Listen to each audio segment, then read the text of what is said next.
current event that I decided to go with is the new abortion law in Texas.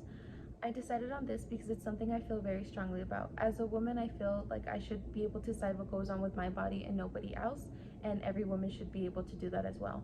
Throughout history, there have always been people trying to control other people's decisions on their body, but time and time again, the Supreme Court has ruled against some laws that states have tried to pass for many reasons. In 1973, in the Roe versus Wade case, they declared abortion protections rights. So since then, you can get an abortion as late as 20 weeks. The amount of weeks it is before the baby can technically be able to live outside of the womb, which is known as viability.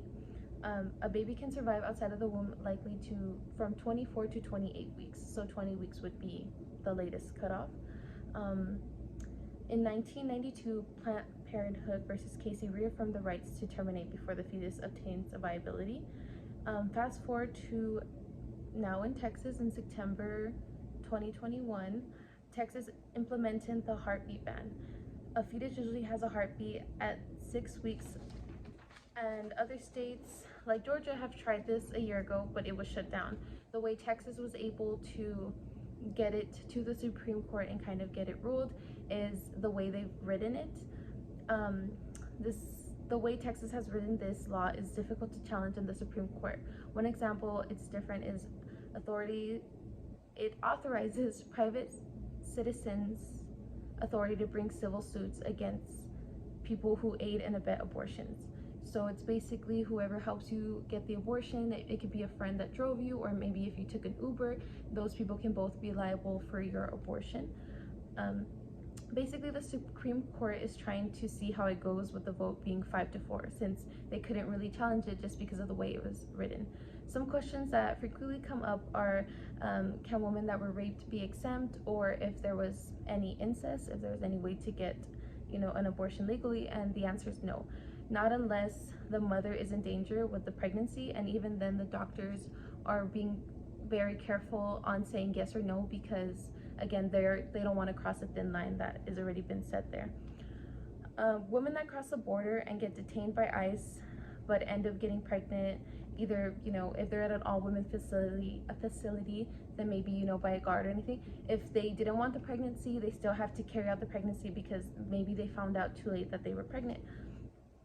I am very pro-choice for so many reasons. One being, it is your body, and how can men in government control what you do with your body, but not control if other people wear masks or if other men wear masks.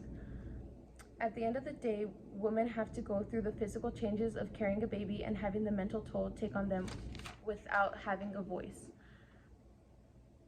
I am pro-choice, but that doesn't mean that I am pro-abortion.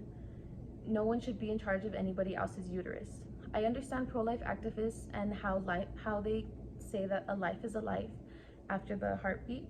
They argue that there is always adoption, but there are a lot of kids that don't get adopted and get abused and raped in homes and just age out with nothing to their name. They also argue that if you get yourself pregnant, you need to have a child since you made the adult decision, but how can you make a teenager or even an adult go through that without even giving them the choice? Also, 6 weeks is really too early. That is one missed period. Some women have very busy lives and maybe wouldn't even notice if they had missed a period, and other women have irregular periods, so maybe they don't track as well, so maybe they wouldn't know they were pregnant either. After the 6 weeks, I read that it was also very common that women didn't find out they were pregnant until after the 6 weeks mark, so some women wouldn't even have the choice if they can have an abortion or not. In conclusion, I believe this law shouldn't be in place. The people that it is affecting is women in low income areas, people of color, including undocumented immigrants. The people that it won't be affecting would be the rich, because no matter what, they have the money, and if they want an abortion, they can get it for their daughters or for their mistresses. At the end of the day, it's just affecting the people in the lower levels, because the rich is always going to have a choice to get that kind of connection to do whatever they want.